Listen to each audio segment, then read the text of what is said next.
Hello everyone, my name is Conny Graf and my business is called From Chaos to Peace, and I help people declutter their surroundings and their finances. But most of all, I help them declutter their mind, and we all need that, because if you have a calm mind, you have a calmer life.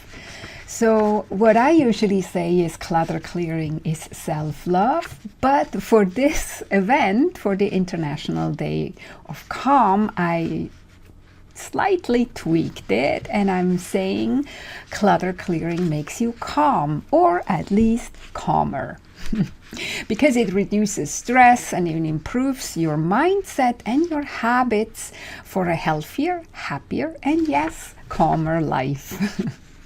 So first of all, before we start with my presentation and my inspiration for you to look at your surroundings a little bit more from the perspective of creating a calmer life, I want to thank Celia Keeler for organizing this International Day of Calm. I find it is so important, especially in this time.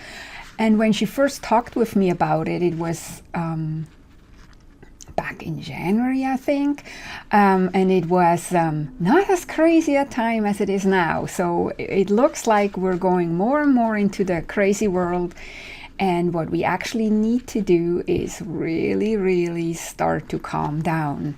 And my contribution, and I'm very honored and proud that I'm part of it, my contribution is to show you what you have in control, which is your surroundings, and how you can create a calmer life by focusing on your surroundings. Okay, so now I'm turning off my camera. And let's dive into this presentation. Clutter clearing makes you calm, or at least calmer. It reduces stress and it improves your mindset and your habits for a healthier, happier, and calmer life.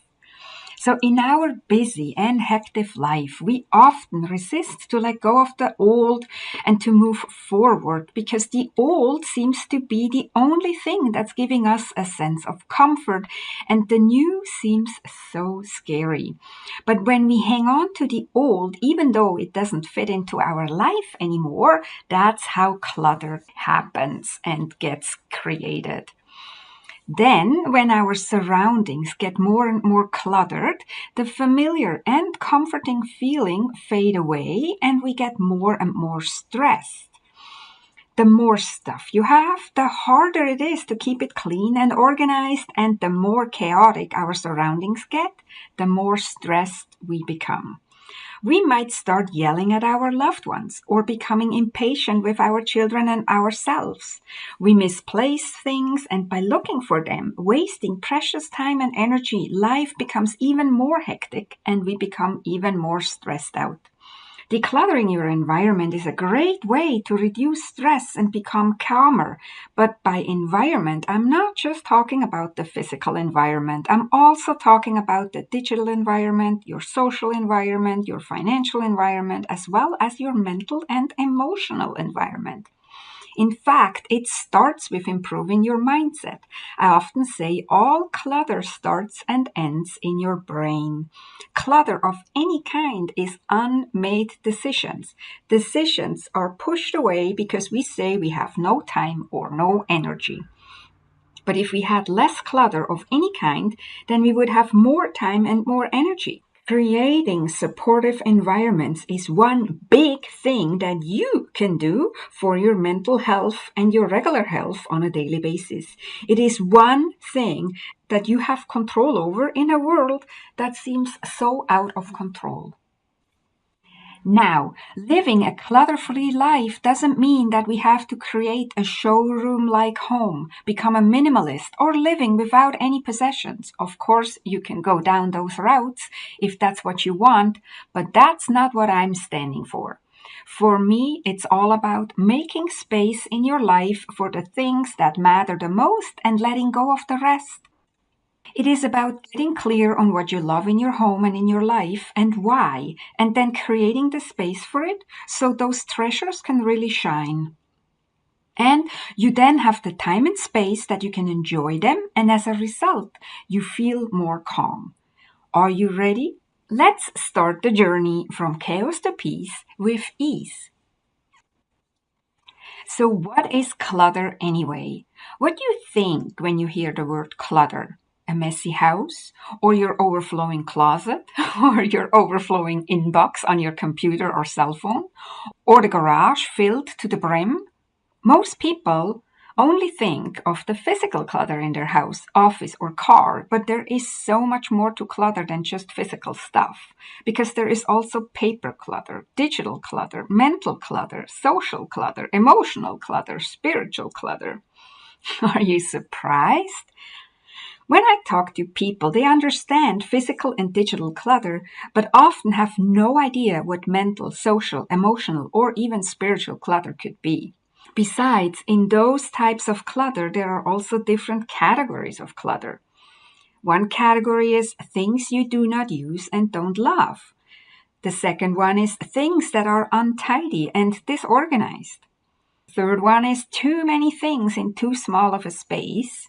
And the fourth is anything unfinished.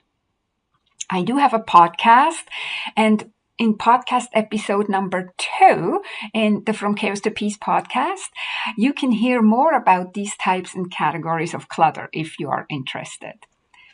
So now that we know what all is clutter and that it's more than just the physical stuff, let's explore why clutter is even a problem.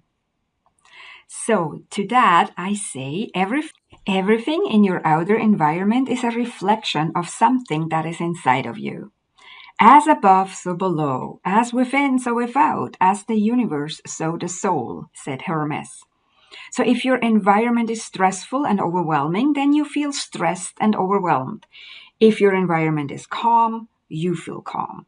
In addition, the stagnant energies that accumulate around items you don't love or don't use and have just packed away or laying around cause a corresponding stuckness in your life, which can lead to frustration.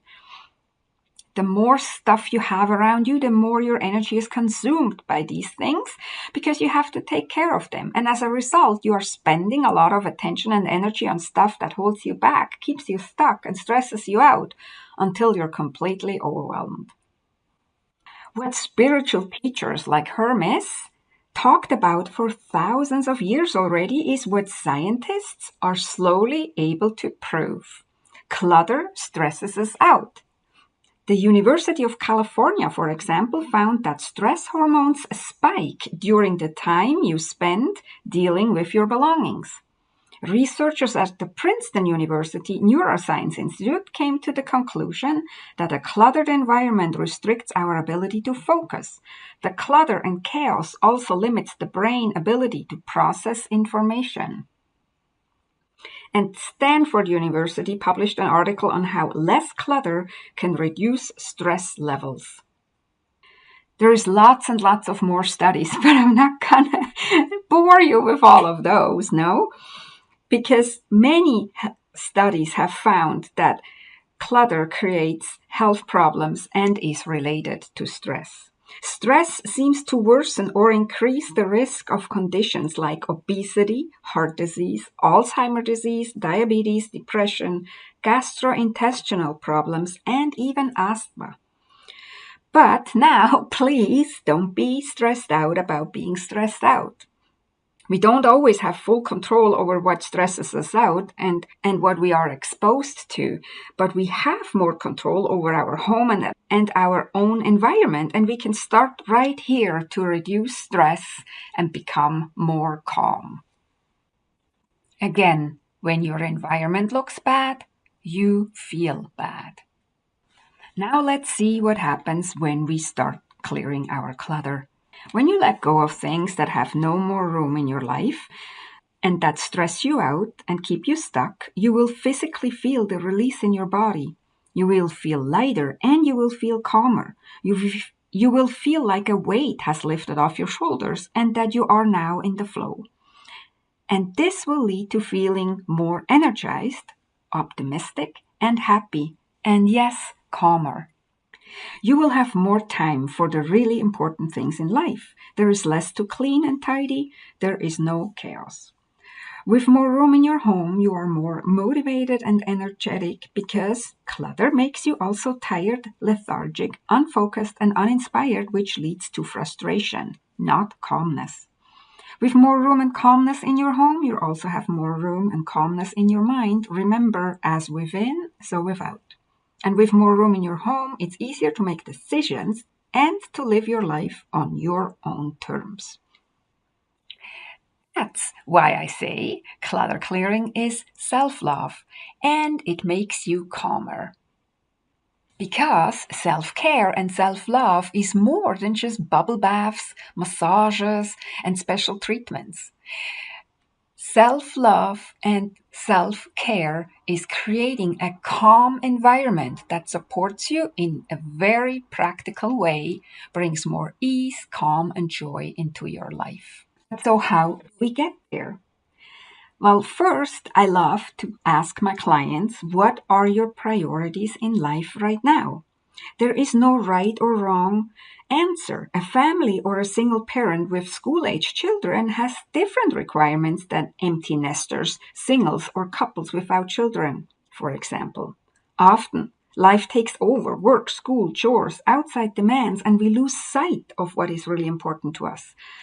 So, the first step is to take a few calm minutes and think about this. A big part of decluttering is getting clear on what your vision and priorities are at this time and this stage in your life. So ask yourself, what is your vision? Your vision for yourself or for your family? How you want to live, work, and play? What are your priorities? What stage of life are you at? What are the priorities and requirements for this stage? I created a little journal called Clutter Clearing Makes You Calmer that you can download somewhere. Celia and her team put the link. And that journal walks you through these exercises of awareness. And also, then you don't have to take notes of everything I'm talking here, and you can just download that and do that in your own life. Because now we're gonna, after we kind of got clear in our head a little bit about our priorities, we're gonna go and do a love tour. Now, what the heck is a love tour, you might ask? Well, your home is like a mirror of your soul and a metaphor for your life. So let's start getting clear on what you love in your home and life and why, and then creating the space for it so those treasures can really shine for you to enjoy. If you are longing for more drive, more love, more clarity, more luck, more flow, more abundance, and more calmness in your life, you start with your home. And you align your space with your dreams and desires. Because whatever you focus on grows. You might have heard that before.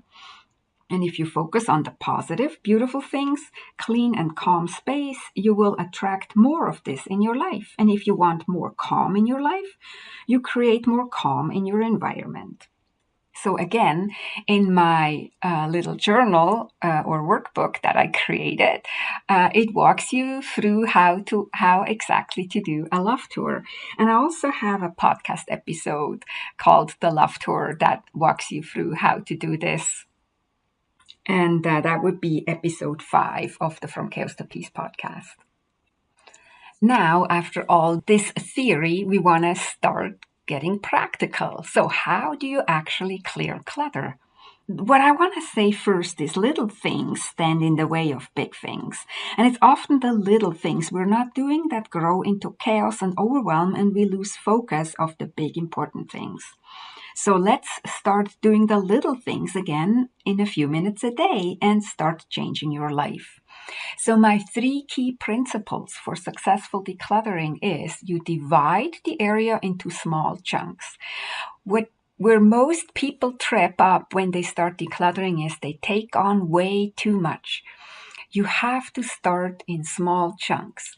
And then the second principle is you start with the least emotional area. For some reason, most people who are not used to keeping their home decluttered, they always want to start with the most emotional things. your grandmother's china, for example, or whatever it is that is the most emotional. That's where their brain goes. But we want to start with the least emotional area. And then the third key principle is you do a few minutes a day because that keeps the chaos away. Most people think they need a whole day or a whole weekend or maybe even a whole week. And this is not how it works. You start with a few minutes a day. Again, of course, I have a podcast episode about that. If you feel like checking that out, it's episode number 4. John Maxwell, who is a productivity guru, he says the secret to success is found in your daily routine. And this is why I say a few minutes a day keeps the chaos away, because what you need to do is you need to create routines and habits that support a clutter-free environment, because otherwise you're just decluttering one day like a maniac, and 3 days later it looks just as bad as it looked when you started. This is why I say again, a few minutes a day keeps the chaos away. Also, for most of you, your decluttering muscle is not in shape. It is not that easy to declutter. It needs physical energy, and it needs a lot of mental energy, and it needs a lot of emotional energy depending on what you're decluttering. So we need to get in shape slowly. You wouldn't go and run a marathon right off the bat. You would train for it as well. So that's the same here. And that's how you train your decluttering muscle, by a few minutes a day. And then you, at the same time, you also train your self-love muscle, because if you see the progress, you create momentum, which makes you proud, which in turn creates more momentum. And that's how you get to a clutter-free environment and to a calmer environment. So what am I talking about? Well, here are a few habits for more calm. Simple, consistent actions you can take every day that really don't take a lot of time. Start getting into the habit of putting things back where they belong. Create a little habit of a 5-minute cleanup at the end of the day. Either, like if you're working in an office, you do that with your desk. If you're a stay-at-home mom, for example, you do that with your kitchen or your bathroom or your bedroom or any area, the one that needs it the most, let's say like that. Start with that one. And then more and more you create these little routines and systems. And you want to make sure you clean up unfinished business. And that could be part of the 5-minute cleanup at the end of the day, and also of putting things back where they belong. Another habit that you want to start implementing in your day for more calm is some mindful awareness. When you get frustrated during the day, ask yourself, what is not working? What stresses me out? Also, where are the hotspots in your home and why? Hotspots are the places where the clutter seems to grow no matter what you do. And then ask yourself, how could you make your surroundings calmer and more supportive? Which then leads into simple, consistent actions again that you could do. And often it is really like putting things back where they belong. But of course, they need to have a place where they belong first. So as you can see, decluttering is not just an event. It's actually a journey. And then you get to a place where it becomes your lifestyle, but you have to start somewhere. And so you start small, like with my 3 principles, with a small enough area that is not emotionally charged. And you start a few minutes a day creating these habits and these little rituals or routines for calm. And then it becomes your lifestyle, where living a clutter-free life is just what you do. And the good effect is that you are in control of your stuff then, and the stuff doesn't control you anymore. And that's how you're creating more calm in your life. So let me get you some ideas, but the best is if you actually really download that journal or that workbook, or however you want to call this, the notes, the cliff notes, where I have it all written down, also a little bit in more detail. So 5 practical tips and techniques for successful decluttering. The first one is take photos, before and after photos, because often when we live in a space, we don't see the clutter anymore. And when you take photos, you can actually spot the clutter so much better. And it also gives you then proof after your decluttering sessions that you actually are making progress. The second practical tip is stay focused and save time by having a garbage bag, a recycling bag, and a donation bag ready for your decluttering session. Having everything ready and handy keeps you focused, so that also saves time. The third practical tip is to stay in one area. What I suggest to my clients that they do to use a medium-sized box or maybe a basket or something similar. And when you are decluttering in a certain area and you come across something that you want to keep, but it just doesn't belong in this area, you don't jump up and go put it where it belongs. That would get you sidetracked. You put it in that basket. And then at the end of your session, however long you decided this session is going to be, and remember, not too long, a few minutes a day. So at the end of this session, then you take that basket and you walk around and put all the items that you have in the basket in their place where they belong. The fifth practical tip is you set a timer. Like I said, a few minutes a day. If you do that regularly every day, that helps way more than a 3-hour session on the weekend that you are completely exhausted afterwards, but you still haven't changed any of your habits. And so the clutter just creeps back in. So set a timer for 15 minutes or 20 minutes or 30 minutes. I wouldn't go much longer, for sure not in the beginning. And then when the time is up, you stop for the day and you drink some water and wash your hands. And what you also do is you pat yourself on the back for a job well done.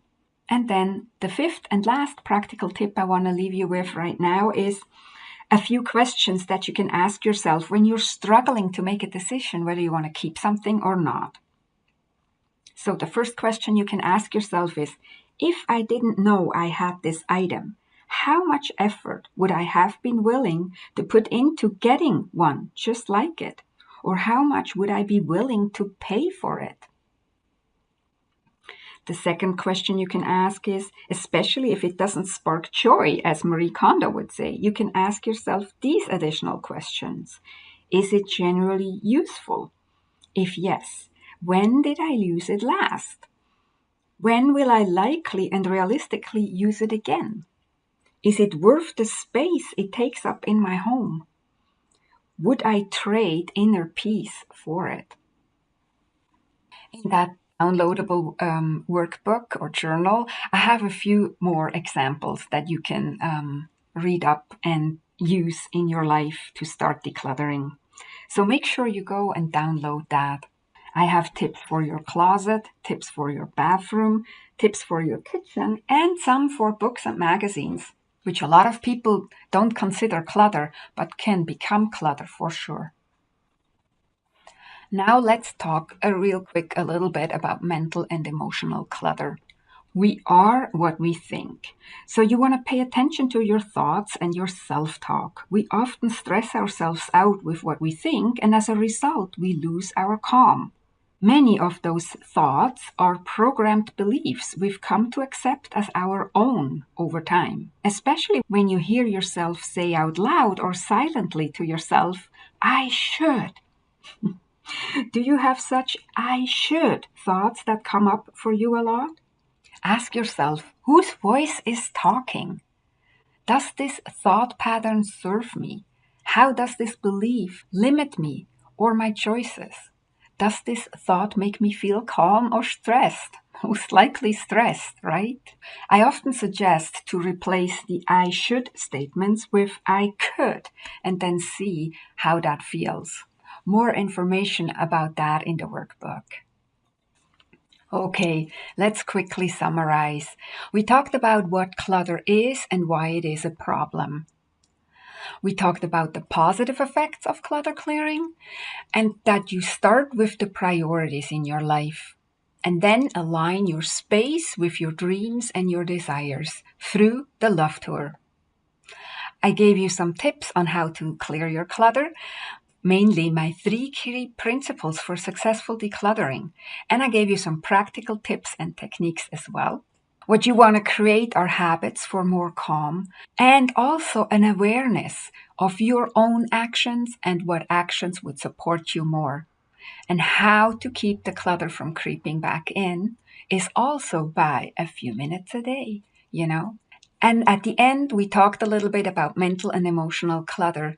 It's a huge topic. It's the clutter most people suffer the most of, including me. But by tackling procrastination, unfinished business, and limiting beliefs, if you remember, as with in, so without, we're also tackling outside clutter, because the less we procrastinate, the more we start taking action, and we're finishing unfinished business. So I want to inspire you and motivate you to take action and to download your Clutter Clearing Makes You Calm journal and start with a few minutes a day creating a calmer environment for yourself and your family. Here, real quick, where you can find me. This is my information for my website and my podcast. And the easiest is if you take a screenshot of this and then you find me really easy. And if you want to talk with me, or if you want to give me feedback, or if you want to ask me something, feel free to reach out. You find my email address on my website, or you can go on Instagram and send me a direct message, or on Facebook, you can do the same. I really look forward to connect with you and help you create a calmer life, because as Celia recognized so clearly, we need more calm, and that's why we have the International Day of Calm. Thank you so much for watching my presentation and spending this half hour with me, and I look forward to hearing from you.